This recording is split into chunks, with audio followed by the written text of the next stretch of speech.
Hello folks, and welcome back to my channel. Today we are getting into it, my septum stacking guide. So I've already posted a video about stretching your septum with a singular round piece of jewelry. Today we're getting into stretching your septum via stacking. I'm going to do my best to allow these videos to be independent, so they're both going to go over the same basic information in regards to stretching and things like that. We're just looking at it from the lens of two different methods to stretch with. Now, stacking is actually a method of stretching that's been around for hundreds, if not thousands of years.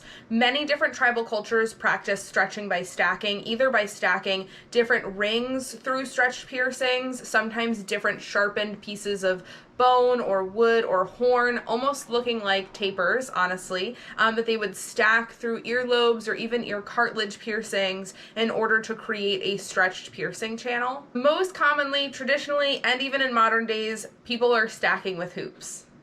And this is a really awesome, really unique method of stretching that creates a different channel for your stretched piercing than just stretching with incrementally larger pieces. Today we're specifically focusing on stacking as a stretching method for the septum. Now, the first thing to understand about this is going to be the different shape that it creates during stretching, because that's really important to understanding everything about stacking. When we're stretching with a singular round piece, we're enlarging the entire diameter of the piercing as we go bigger. So this circle that is our piercing is just getting bigger and bigger and bigger. But when we're stretching by stacking, we're adding a new ring every time we're ready to go up. And what ends up happening is that ring usually sits either at the front or the back of our stack. And this puts all of the pressure and all of the stretch on the edges of our piercing, creating over time a slowly, gently elongated shape, almost similar to a coin slot.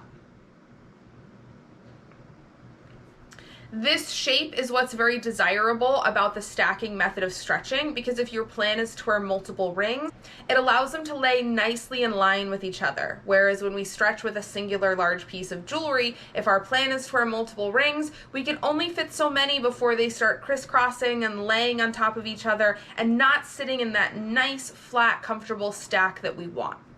So the goal of stretching by stacking is to enlarge our septum piercing, but to do it in a way that creates a long, narrow channel where multiple rings can lay perfectly and evenly, and we can have a comfortable stack. When it comes to beginning to stack, I actually suggest having a slightly larger round piece in to start. That way you can already start stacking with a few rings. Anywhere from a 14 to a 10 gauge is an ideal size to be at to start your stacking journey.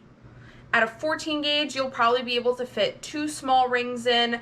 At a 12 or a 10, you may be able to fit up to 3. A lot of that will depend on your nose. It's important to realize that the first time you start stacking should not also be a stretch. So what that means is if you're currently wearing, let's say, a 16 gauge piece in your septum and you want to start stacking, I probably wouldn't suggest starting by stretching in a brand new ring. And this is because of what I talked about earlier. Stacking creates a new shape for the piercing channel. It's no longer a completely round hole. We're now creating more of an ovular or coin slot shape. And the first time you do that, it's definitely a little uncomfortable to get used to that new shape and also used to the sensation of multiple rings in your septum like this. Adding in also a freshly stretched septum, and that can be pretty uncomfortable. Now, some people have septums that they've been wearing for a really long time and they naturally have quite a bit of looseness and elasticity and they feel comfortable sliding in that extra ring and it's good to go. If that's the case for you, awesome. Go ahead and start stacking and stretching all at once. But for a lot of clients, they're planning to stack a piercing that they've gotten within the last 1 to 2 years. They haven't had it for a super long time, and they're also maybe at a slightly smaller size to begin with. So I usually advise getting to a 14, a 12, or a 10 first, switching over to a stack first, so fitting 2 or 3 rings in, giving that a month or 2 to adjust, and then doing your first stretch and adding a new ring into that. So get up to a size where you can add a few rings first, switch over to stacking and adjust to the feeling of stacking and wearing jewelry, and then begin stretching by stacking, rather than just starting off with a stretch and switching to stacking all at once. I find that starting in stages like this makes things a lot more comfortable for folks who are initially stacking, makes it a little bit easier to adjust to the process and the feeling of multiple rings in your nose, and allows you to start this process a little bit gentler. And as we all know, stretching is about patience. I know it's really easy to get focused on the destination and the end goal, but you should be spending just as much time in the journey and the process of stretching and stacking. There is no rush to try and get as big as possible as fast as possible. So please take your time. Now, when it comes to stacking, a really important consideration is jewelry. Obviously, we're going to be wearing rings, but there's pros and cons to different rings that we opt to stack with. Arguably, the two most common things you're going to be stacking with are either going to be seam rings or hinged rings like clickers. Seam rings are great because they're very, very affordable, and especially if you're planning on having a really large stack with 10 or 15 rings, those can get very expensive. So seam rings are going to be super affordable, even in materials like 14 and 18 karat gold. You're going to be looking at still a very reasonable price point for just a simple seam ring, so those are going to be a great bet. The downside to seam rings is they can be a little bit trickier to close. With a seam ring, you have to torque it open and close, so closing a seam in a stack can definitely be a little tricky, especially if you're trying to stack yourself at home. A lot of clients end up not getting that seam perfectly aligned. If it's not perfectly aligned, it can rotate into the channel of your stretch septum and cause irritation. It can even cut you and damage the inside of your channel. So I have a lot of clients who try and stretch with seams at home, and then they come in to see me and they go, Lynn, I got the seam in, but I can't get it closed. Can you help me? And I am always willing to help. If you try and put your jewelry in yourself and you're just not getting it, I'm never going to judge you or make you feel bad. But I will say that I warned you that seams are tough to get in on your own at home, and you can always just come see me. I don't charge to do that sort of thing, so I'm just here to help. So they are a little bit trickier to close. The other thing, which is both a pro and a con, is that seams are really secure. Because they have to be torqued open and closed, you're probably going to put them in your stack and leave them in your stack, which sounds like a phenomenal idea when you're first starting to stretch and stack. But if you've watched my stacking journey video, which I'll link in the comments below, later down the line when you may want to change up your stack and style it different ways, or you may need to take everything out to clean or rearrange stuff, it's a huge pain in your ass to have to take out multiple seam rings. And the more you have, the more of a goddamn nightmare this is going to be. Which leads us into clickers. Clickers have a little hinge that clicks open and closed and makes them really, really, really easy to take in and out. These are incredibly user-friendly, especially if you have a stack with a bunch of rings. My entire stack is clickers except for a few decorative pieces I own that only come in seam ring styles, because that way if I ever want to change up or rearrange my stack, it's as easy as click a ring, pop it out, put a different ring in. I don't want to deal with how difficult seam rings can be to take in and out and sit there in my mirror tweaking a seam alignment for like 20 minutes and feeling the seam rotate through my nose. And for me, I'm not a very careful person, so I do catch and snag my septum rings on pillowcases, shirts, my hair, my partner's hair, my cat's, and seam rings can become misaligned, which can cause a lot of discomfort in a stack. The flip side of that is, though, clickers are significantly more expensive than seam rings. So if you are trying to stay within a more limited budget for your stack, clickers are definitely going to be more expensive, and seam rings might be more affordable for you. Some clients really prefer the ease of clickers and don't mind paying the little bit of extra to have a jewelry style that's going to be a little bit more user-friendly. Other clients really want to stick within a budget, or they like the security of seams. They're putting those rings in and they are sure they are not taking them out. Most folks end up with a mixture of the two. You've got some seam rings in your stack that you know you're just leaving there, and you have some clickers, that way you have a few pieces that are easier to take in and out and change up when you want to. As far as material goes, implant grade titanium, implant grade steel, 14 and 18 karat gold are going to be three of your most popular materials to see for jewelry for stretching with. You may also see niobium seam rings as well, which are also safe, but definitely do your due diligence and research your jewelry, especially because you're wearing so many, and especially if you're using seams, which can be tricky to get in and out on your own. If you're wearing something lower quality, there's nothing worse than having it stuck in a weird position in your stack and not being able to get it out yourself. So always do your research. Honorable mention when we're talking about jewelry, you can stack with circular barbells. And I have a few clients who've incorporated circulars in their stack and it does look really cool, but circulars can rotate and spin a whole bunch. And if you are stacking relatively large, depending on the size of the ends of your circular, you may be able to pull that whole circular bead and end and everything right through your nose, and you may lose it. For me, I'm at around a 00 in my stack, and if I were to put a circular in, I could take that whole thing out without taking the beads off because my septum is stretched and it's looser. So just be aware if you're thinking about adding circulars to your stack. They do move around a lot. That does bother some people. Some people it doesn't bother, and if it doesn't bother you, great. But as you stretch and get larger and you get more room in your stack, it is something that may be able to pull through for you, and I would hate to see you lose a circular or a piece that you really like. So just be mindful of that if you're incorporating circulars into your stack. Now, when it comes to stretching via stacking, our timelines are going to be about the same as any other method of stretching. It can take anywhere from 3 to 6 months for things to loosen up and be ready for the next size. See, when we're talking about stretching our septums, we're stretching cartilage. I know you might be thinking to yourself, but Lynn, my septum is pierced in the sweet spot. Like, that's just skin. It's still cartilage. That's our alar cartilage. It's a softer, more flexible bit of cartilage at the tip of our nose, but it's still cartilage. And it's also surrounded by the harder, more structural septal and nasal cartilage. So even though it is a softer bit of tissue, we're still stretching cartilage, and that takes a lot longer to loosen up. So you'll be waiting anywhere from 3 to 6 months between sizes. Sometimes you have to wait longer, but you definitely don't want to rush and stretch too quickly. Even with stacking and the unique shape stacking creates, you can still blow out with stacking, and you can absolutely still tear your septum with stacking. And because when we stack, like we talked about, the pressure of the rings is going just towards the front or just towards the back of the piercing, it's actually a little bit easier to end up accidentally tearing things. But when we're putting our jewelry in, we're probably going to need tools. And yes, I'm talking about tapers. I'm not talking about them for stretching though. I'm talking about them for jewelry insertion. Now, when we go to put our rings in, yes, feasibly, if we've waited long enough and we have a gap in our nose, we can totally just slide another ring in and we're good to go.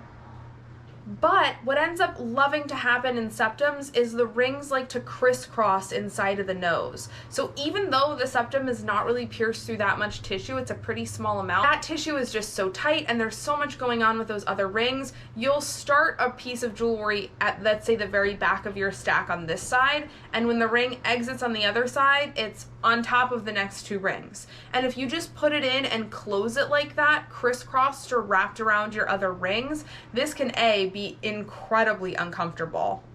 If you've ever had something crisscrossed in your septum stack, you know that it is not a good time. It feels awful. You like scrunch and move your nose and you can't move it right because the rings are literally like stuck together. It rubs weird. It just is not a great time. It also typically doesn't look the way we want it to. We want our rings to lay in that nice consistent line down our nose. We don't want them to be all jumbled up and interlinking over each other. This can also put uneven pressure on your stack, which can cause damage to the piercing channel, and it can also damage your rings from them rubbing and scraping in weird ways when they're overlapped like that. Because this overlapping is really easy to have happen, especially the larger you go and the more rings you have in your stack, I usually like to add new rings with the assistance of a taper. I can guide the taper in and spend my time getting it adjusted so it's even through both sides of my stack and it's not overlapping or crisscrossing anything, and then I can guide the ring in following the taper and make sure that the ring is laying perfectly in place once I've got it in. So if you're planning to stretch by stacking, especially if you're doing it yourself at home, it may not be a bad idea to invest in an 18 or a 16 gauge, what's called concave or coupling taper, that you can use to guide in your rings a little bit more gently. As you get larger, it may become easier for you to just use the ring itself, but regardless of what method you're using, when you're putting new jewelry into your stack and you're stretching, please really take the time to make sure that you're not crisscrossing your rings, just because this can cause a lot of damage to you, your septum, and your jewelry. As far as how to actually go about stretching, if you've waited the appropriate amount of time and your stack feels like it has some room and it's loose and ready to go, a good way to check for this is how freely your rings can move. Normally when you first add a new ring, things are like I mentioned in that overstacking position. The rings feel pretty tight and sometimes the rings are pushed up towards the front of your nose or down towards the back of your nose. Once that stops, your rings are all relaxed, they're moving around freely and comfortably, it's been long enough, you're probably ready for your next size. If you are choosing to stack yourself at home, most folks are going to be doing this in their bathroom because you've got a mirror and good light. Please, whatever you do, cover your sink drain. That way you do not drop a little ring down it and lose it forever into the ether of your plumbing. Please, please, please cover it. I like to take things a step further and put a towel down over my sink, just so that way if I do drop anything, it doesn't bounce and fly away. It's easy for me to find. Make sure you've washed your hands thoroughly before and after, and make sure your piercing and your stack is nice and clean. We definitely don't want to find any surprise boogies while we're in there working. It can just make the process really uncomfortable or difficult. I also suggest wearing gloves. That way you have a little bit of extra grip, especially if you're trying to stack with seam rings yourself. Closing these can be such a pain. The grip that wearing gloves will give you is legitimately so helpful. I usually suggest, like I mentioned, using a taper to stack. So I would put a little bit of lubrication on the taper, either surgical lubricant that you can get from your piercer or a water-based personal lubricant that you know you're not reactive to. Get the taper guided through and take your time with the taper to make sure that things are in place correctly. And then follow behind the taper with the jewelry and then either click your clicker shut or close your seam ring. Most of this fiddling and making sure that things are going to lay perfectly well in your stack can happen with the taper. Now that being said, even though that sounds somewhat easy, it's actually really freaking hard to stack your own septum. I work as a professional piercer, and when I was still stretching and adding to my stack, I usually made a coworker do it just because it was so tricky to see what I was doing and get the right alignment on my own nose, and like forget about closing a seam ring in my own nose when there's already 6 other rings in there. It just wasn't happening. A lot of clients opt to see a professional piercer to help with stacking just because of how tricky getting everything in alignment can be, but also because of how tricky the jewelry install is. So know that this is absolutely something that you can see a piercer for. We are totally here to help you with that and make the process a little bit easier, but I wanted to include the breakdown of how to do it in case you decided you wanted to stack yourself at home, because this is something you can safely do at home. You just need to be really careful and listen to your body. Now, when it comes to septum stretching in general, including stacking, it is not the most pleasant process. When we talk about earlobes, I love to remind folks that safe stretching is not painful with ears. It's just about time and patience. But like I mentioned earlier, with the septum, we're still stretching cartilage. And cartilage is really not a big fan of being stretched. So this process can be pretty uncomfortable. Sometimes the process of getting the ring in doesn't really feel great, but often, especially if you're stacking with seam rings, the process of closing the seam just simply doesn't feel delightful, especially as your stack gets larger. When we're talking about adding a ring when you've already got 4, 5, 6, 8 rings in your septum, there's not a really phenomenal way to be super gentle in how you close that ring. You kind of just got to get in there and close it, and that really doesn't feel the best. Now, what I've noticed from my personal experience with both stretching with round pieces and stacking is that stretching with round pieces feels oftentimes pretty rough when the jewelry is going in. It shouldn't be like blindingly painful, you should never be bleeding or anything like that, but it can feel very uncomfortable. Stacking, on the other hand, tends to feel relatively okay when we put the ring in. There are definitely some stretches I had that were uncomfortable, but nothing that really compared to stretching with a round piece. However, with stacking, the next morning or 2 mornings after I added that ring, I felt it in my teeth. I felt it in my front teeth. I felt it in my whole face. I knew that I had stretched my septum. Now again, we don't want it to be blindingly painful. We don't want to be skipping sizes and causing damage, but I could definitely tell that I had enlarged that piercing channel and there was a lot of adjustment happening in my nose. Especially because, as we know, with stacking, we're creating that elongated shape, so all of that pressure is on the edges of that piercing channel, and that can be pretty uncomfortable. And for me, there were quite a few stretches I did during my stacking journey that were safe stretches. I waited long enough, I had the room, but I still had a lot of tenderness and discomfort in my nose on and off for about the first month. And that is not uncommon when it comes to stretching cartilage, but especially stretching your septum. So if you are planning to do this, please understand that it is probably not going to be a completely painless process the whole time, and also really check in with your body.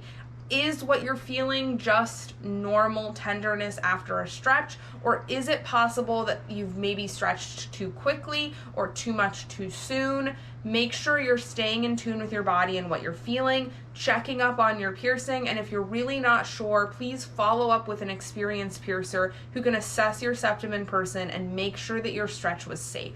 Now, a couple other tips that I have for you when it comes to stretching via stacking. The really cool thing about stacking is that it gives us a lot of control over the jewelry and size increments we're stretching in. When we're stretching with a singular round piece, we're stretching the entire channel of the piercing all at once, and we're usually going to be stretching in 0.5, sometimes 1 millimeter increments.